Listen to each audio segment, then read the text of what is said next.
இன்றைக்கி நம்ம பார்க்க போகிற படம் ரஜினி சார் அண்ட் சௌந்தர்யா நடித்த படையப்பா. இந்த படத்தில் ரஜினி சாருக்கு அப்பாவா சிவாஜி கணேசன் அவர் ஆக்ட் பண்ணியிருப்பார்.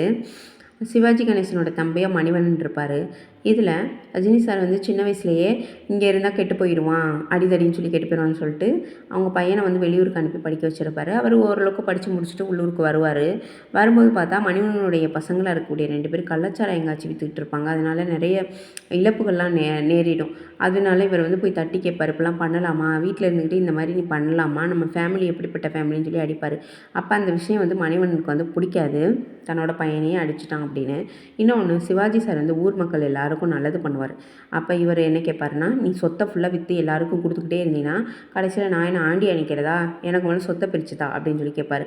அதோட இவருக்கு சிவாஜி சாருக்கு ரொம்ப கஷ்டமாக போயிடும். என்னடா நம்ம தம்பி இப்படி கேட்டானேன்னு சொல்லிட்டு, எனக்கு சொத்தெல்லாம் பிரிக்கலாம் வேணாம் தம்பி, நீயே வச்சுக்கோ அப்படின்னு சொல்லி கொடுத்துட்டு வெளியில் வந்து தூணை மட்டும் நான் ஒரு தடவை தொட்டு பார்த்துக்கிறேன்னு சொல்லிட்டு அவருடைய ஆசையாக கட்டின வீட்டை அப்படி தொட்டு பார்ப்பார். ஆனால் அந்த இடத்துலேயே அவர் ஹார்ட் அட்டாக் வந்து இறந்து போயிடுவார். தன்னோட தங்கச்சியை வந்து கூட்டிக்கிட்டு தங்கச்சியும் அம்மாவையும் கூட்டிக்கிட்டு இவர் வெளியில் போயிடுவார். இவங்களுக்குன்னு ஒரு சின்ன நிலம் இருக்கும், அதில் போய் வாழ்ந்துக்கலாம் அப்படின்னு சொல்லி ஒரு குடிசை வீடு போட்டு வாழ்வாங்க. இதில் என்னென்னா, இவருடைய தங்கச்சிக்கு, அதாவது ரஜினி சாரோட தங்கச்சிக்கு வந்து ராதாரவியோட பையனை வந்து பேசியிருப்பாங்க, நாசரை. அவங்க வந்து இவங்க சொத்தெல்லாம் இழந்துட்டாங்கன்னு சொல்லிட்டு மணிவண்ணனுடைய பொண்ணை வந்து இவங்க ராதாரவி பையனுக்கு கல்யாணம் பண்ணிடுவாங்க. ஆனால் ராதாரவியோட பொண்ணாக இருக்கக்கூடிய ரம்யா கிருஷ்ணனும் ரஜினி சாரை தான் லவ் பண்ணுவாங்க. அவங்க வந்து ரஜினி சாரை உண்மையிலேயே லவ் பண்ணுவாங்க. ஆனால் என்னென்னா, ஒரு திமிரு பிடிச்ச பொண்ணாக இருப்பாங்க. நம்ம தான் எல்லாமே, நான் நினச்சா எல்லாமே எனக்கு வேணும், அந்த மாதிரி ஒரு ஆணவத்தோடு இருப்பாங்க இந்த படத்தில். அதனாலேயே ரஜினி சாருக்கு பிடிக்காது, ரம்யா கிருஷ்ணனை பார்த்தாலே பிடிக்காது.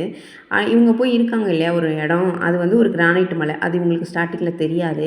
அங்கேருந்து வேலை பார்த்தவனே கொண்டு வந்து மணிவண்ணன் கிட்ட கொண்டாந்து இந்த மாதிரி கல்லை கொண்டு வந்து காமிச்சாங்க. இதை கண்டுபிடிச்சிட்டு, அண்ணன் வந்து என் கனவுல வந்தார், இந்த வீட்டை வந்து உங்களுக்கு எழுதி வைக்க சொன்னார் அப்படின்னு அந்த கிரானைட் மலை எழுதி வாங்குறக்காண்டி ஒரு சின்ன நடிப்பை போடுவார் மணிவண்ணன். அதோடு இவங்களும் சரி எழுதி கொடுப்போம்னு சொல்லிட்டு போவாங்க, அந்த வீடு நம்மளுக்கு கிடைக்க போகுது அப்படின்னு. ஆனால் போகும்போது ஒரு சின்ன சின்ன தடங்கள் ஏற்படுறதுல லக்ஷ்மி சொல்லிடுவாங்க, இந்த வீடு நம்ம எழுதி கொடுக்க வேணாம், அப்பா தான் ஏதோ நம்மளுக்கு வந்து ஒரு மறைமுகமாக சொல்ல நினைக்கிறாரு அப்படின்னு. அதோட கடைசியில் மணிவண்ணன் கையெழுத்து போட மாட்டிங்களா, நீங்கள் வாழ்கிறது கிரானைட் மலை, அது இதுன்னு சொல்லி பெரிய பிரச்சனை அந்த இடத்துல வரும். அப்புறம் அவங்களெல்லாம் அடித்து போட்டுட்டு ஹீரோ வந்து போயிடுவார். தன்னோட தங்கச்சிக்கு அவருடைய கிரானைட் மலையிலேயே வேலை பார்க்குற ஒரு இன்ஜினியரை கல்யாணம் பண்ணி வச்சுருவார்.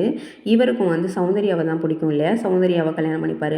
தான் வீட்டில் வேலை பார்க்குற ஒரு பொண்ணை நீ கல்யாணம் பண்ணிக்கிட்ட, என்னையை உனக்கு பிடிக்கல அப்படின்னு சொல்லிட்டு அவங்களே நிறைய காயப்படுத்திக்கிடுவாங்க. ரம்யா கிருஷ்ணன் ஒரே ரூமுக்குள்ளேயே இருந்துக்கிடுவாங்க, வெளியிலேயே வராமல் பல வருஷமாக. ரஜினி சாருக்கும் சௌந்தர்யாவுக்கும் கல்யாணம் ஆகிற சீடியவே போட்டு போட்டு போட்டு போட்டு பார்த்து ஒரு மாதிரி பைத்தியம் பிடிச்ச நிலமையில ரூமுக்குள்ளே இருப்பாங்க. இவங்களுக்கு ரஜினிக்கு கல்யாணம் பண்ணி 2 பொண்ணுங்க இருப்பாங்க. அந்த பொண்ணுங்க இருக்காங்கன்னு தெரிஞ்சதுக்கப்புறமா ரம்யா கிருஷ்ணன் அப்போ தான் வெளியில் வந்து இவங்களை பழி வாங்கணும்னு வருவாங்க. கடைசியில் அவங்களே இறந்தும் போயிடுவாங்க.